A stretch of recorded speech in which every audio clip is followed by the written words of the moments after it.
Tollywood talented hero Sharwanand hit కొట్టి చాలా కాలమే అవుతోంది. శర్వా చివరిగా నటించిన ఒకే ఒక జీవితం జస్ట్ ఓకే అనిపించింది. కానీ అంతకుముందు వచ్చిన ఆడవాళ్లు మీకు జోహార్లు, మహాసముద్రం సినిమాలు ఆశించిన ఫలితం ఇవ్వలేదు. దాంతో మంచి హిట్ కోసం చూస్తున్న శర్వా 3 సినిమాలను లైన్లో పెట్టాడు. అందులో ఒకటి శ్రీరామ్ ఆదిత్య దర్శకత్వంలో తెరకెక్కుతోంది. పీపుల్ మీడియా ఫ్యాక్టరీ బ్యానర్పై టీజీ విశ్వప్రసాద్ ఈ సినిమాను నిర్మిస్తున్నారు. మార్చ్ 6న శర్వానంద్ బర్త్డే సందర్భంగా చిత్ర unit title, first look poster reveal చేసింది. శర్వానంద్ నటిస్తున్న 35వ సినిమాకు మనమే అని టైటిల్ని లాక్ చేశారు. ఫస్ట్ లుక్ పోస్టర్ని కూడా రిలీజ్ చేశారు.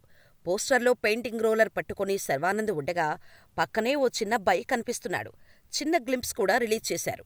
ఇది చూసిన తర్వాత ఈ సినిమా మంచి క్లీన్ అండ్ ఫ్యామిలీ ఎంటర్టైనర్ అన్నట్టుగా అర్థమవుతుంది. టీజర్ చివరిలో కృతి శెట్టి కనిపించింది. ఇక శర్వానంద్ 36వ సినిమా అనౌన్స్మెంట్ కూడా వచ్చింది. యంగ్ డైరెక్టర్ అభిలాష్ రెడ్డి కంకరా తెరకెక్కించనున్న ఈ సినిమా ఫస్ట్ లుక్ చూస్తే మంచి థ్రిల్ రైడ్ అవ్వనున్నట్టుగా తెలుస్తోంది. ఈ చిత్రానికి జిబ్రాన్ సంగీతం అందించనుండగా యూవీ క్రియేషన్స్ వారు నిర్మిస్తున్నారు. మరి ఈ సినిమాలతో శర్వా సక్సెస్ ట్రాక్ ఎక్కుతాడేమో చూడాలి.